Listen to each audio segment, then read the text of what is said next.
Alright, hey there, Prox Gaming Crew, this is Proxify here, and we are back for some more of the Nova Hoenn Nuzlocke. Now, if you did miss out during the last one, we did do a Choose My Starter episode, and now we're going to go into the official episode for our time now, and we're going to go and use Growlithe for the rest of the series, and hopefully we can at least keep them as long as we can until we reach off into the actual Pokemon League itself.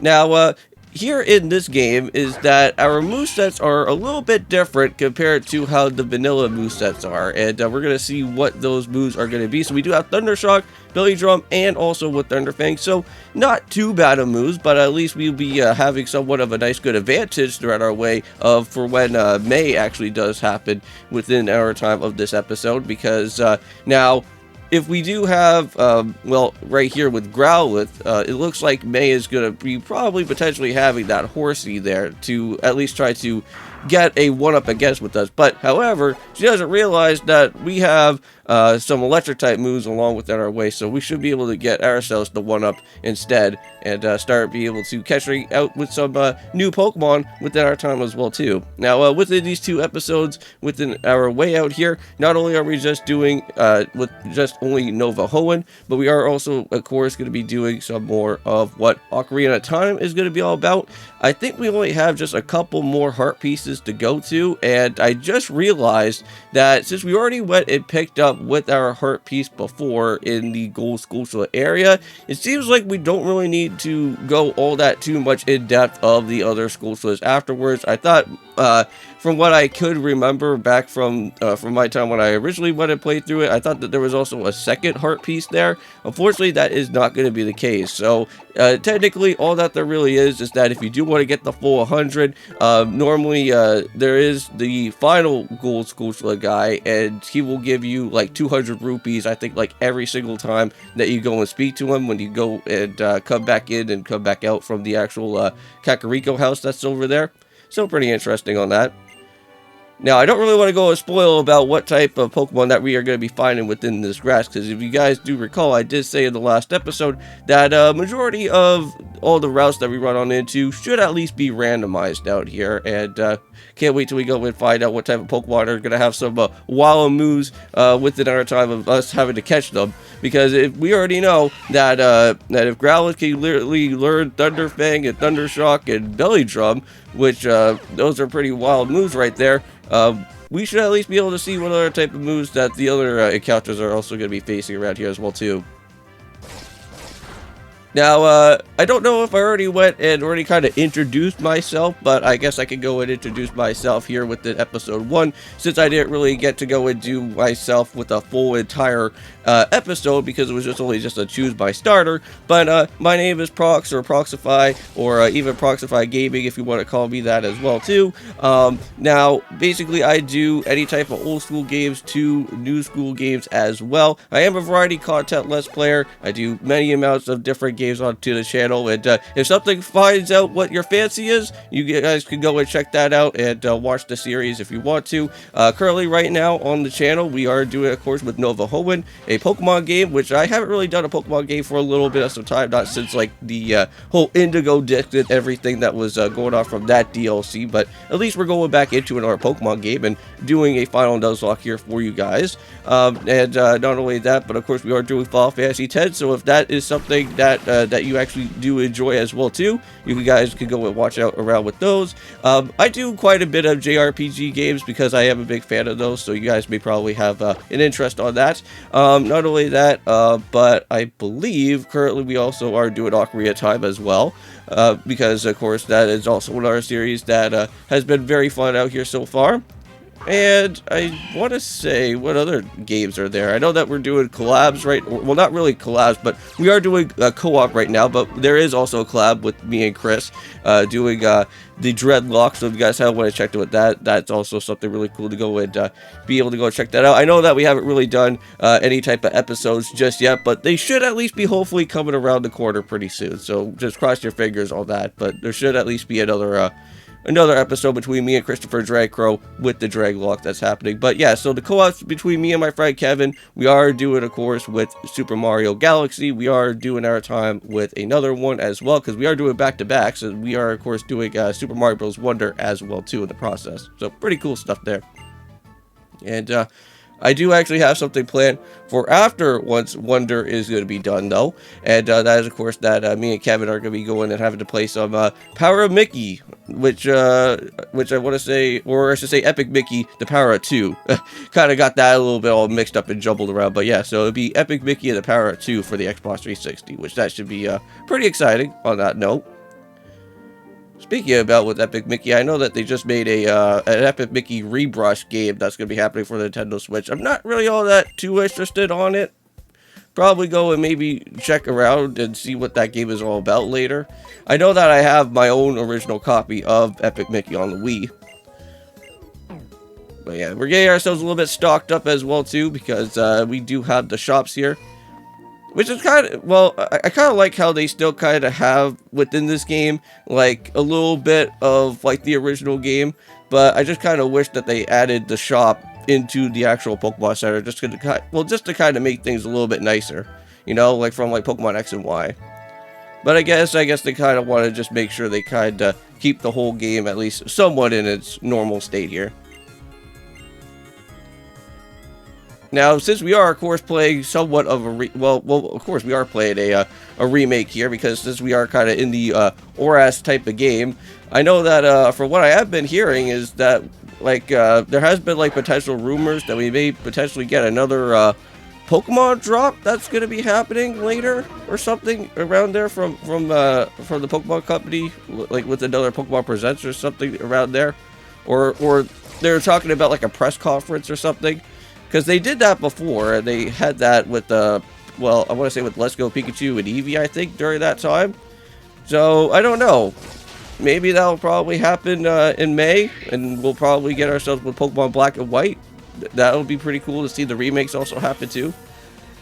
Because, if you guys do recall, we did get ourselves with at least 2 different Pokemon games, I think, within 1 year, right? Because we got with the BDSP, and I think we also got Legends Arceus as well, too, in the same time frame. Well, somewhere around there. Okay, so let's go and start heading back over to Steven's place, which it just seems so strange to me. Like, what the heck happened to Birch? Like, I wonder if Professor Birch will probably take Steven's spot back over at what is the other area? Because it's been a little while since I played Generation 3. Like, over at Dewford. That's gonna be very interesting. Yeah, because if Steve is going to be chilling here in Little Root, then of course Professor Birch would have to be chilling all the way over at Dewford, which can't wait until we go into the Dewford area, because once we go and start heading into that place, there's going to be a lot of encounters that we can go and do. And not only that, but having some fishing encounters as well, which that's going to be really nice. But there we go, got ourselves with a Pokédex. Always a classic I have to go and see there, so pretty nice that we do have that. Now, I think for the remainder of my time of this series is that I'm going to probably be using the area nav more, well, not area nav, what's the other one? The Dex nav, I think that's what it's known as, or something like that. I forget what it's known as, because like it's like a radar that you could go and see like all the different Pokemon. I'm going to be using that more often than the actual map itself. Just so that I can go and know exactly what type of Pokemon are going to be around there in certain places.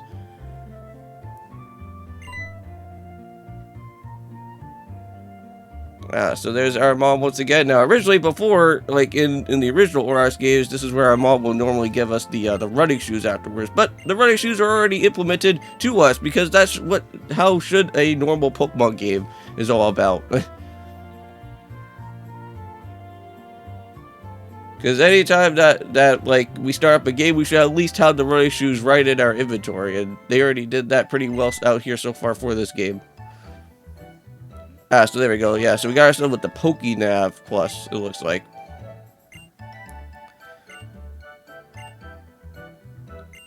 Okay, and I think we already got some Pokeballs, right? So we could already go and run on into our first of many routes, and let's see what we can get ourselves with out here. And that is going to be, of course, is with a Linoon. Well, again, mind you, their movesets are going to be different. So whatever type of Linoon that we have right here should at least be pretty good, right? Now, it seems like the typings are not going to be changed. It doesn't seem like it there. I'll probably have to maybe go and kind of do a checkup just to make sure. Because we could probably do it at least somewhat of an extreme randomizer out here. Because it's already kind of being into that position right now with the moves that are all different at this point. Like, I know that Thunderfang is normally a move that I think you can normally go and add on into with Growlithe anyways. But I don't know about Belly Drum or Thundershock though. But there we go. So, Linoon has been caught. Very nice. Can't wait till we start getting ourselves with the EXP share though. Then we can start adding that to all of our different teammates that are going to happen later. Okay, so let's go and see here. So we are going to be naming this one after Baxter.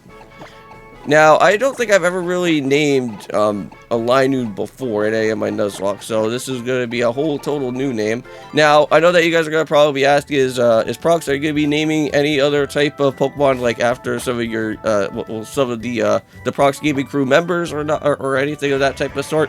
That will actually be meant for another series afterwards. I will actually be going and heading off into Yokai Watch 3. That will be the next game that I will be doing after Nova Hoenn. And we will be adding in some of the online community members as well too. So of course I will be going and naming them after you with those yokais there, but not here for this game though, because I kind of want to keep the tradition of my Nuzlockes with having some continuity with most of my other Nuzlocke members that I have from before and other past series. I'll just have to try to remember on what all the different Pokemon name that I actually had throughout all the different series that went on, because there's so many Pokemon that I've literally caught throughout all my different Nuzlocke journeys from before. So I can only remember only about like maybe 50% of them. Some of them are very important as well too, because like we have used them like in the Pokemon League and they have become like a major help. Now, unfortunately, since of course we are doing this as like somewhat of a randomizer, it's actually kind of hard to tell exactly if there is going to be any type of Pokemon showing up when we start have to go and creep around a little bit. Yeah, I remember during my time as well too here in the ORS randomizer is that when I went and basically changed out the route that was here. I know that like trying to spot on a Pokemon and seeing if there's like a tail that's kind of forming around, we never really got to see that. And that kind of caught me off guard a little bit, but not to worry. But let's just go and settle for some Thunderfangs here. I want to say that Thunderfang move is going to be somewhat pretty much very helpful for when we have to go and catch her out with some Pokemon.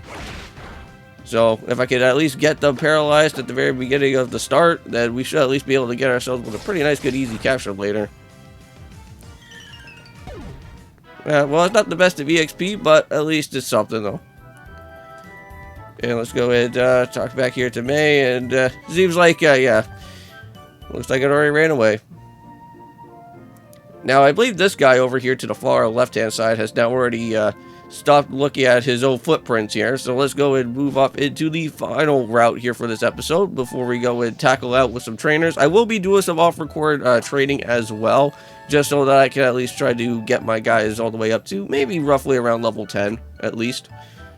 I think that seems like a pretty nice, good, fair, decent number. I don't know if these gyms are going to be somewhat a little bit more hectic than the original ones, so we'll have to be seeing that later. But hey, look at that. We got ourselves with a Timber. Now, if you guys do recall, we did actually have a Timber back on our original Nuzlocke series. We named it after, of course, after Jim Duggan, a classic wrestler of WWE back at this time. And if you guys have ever watched old school WWE, Jim Duggan is like the guy that literally carries the 2x4 and literally goes ho all the time. That's literally him. And of course, I have to name it after Jim Duggan. That's one of my dad's favorite wrestlers. And I believe he's also in the Hall of Fame as well, too, if I remember.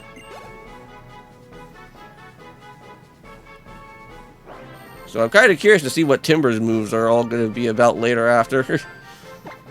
Because I think we just went and just checked it with Linoon, and this man already has, like, Phantom Force at this point in time, which that's pretty strange. Normally, isn't Phantom Force, like, somewhat of a Giratina move? So that's pretty strange that, that Linoon literally gets that out of all things. Or is that Shadow Force? I can't really recall. But anyways, we're going to go and end off the episode out here for today. I think so, right? Yeah, I think that's what we're going to do. End it off here. See you guys then. And of course, peace.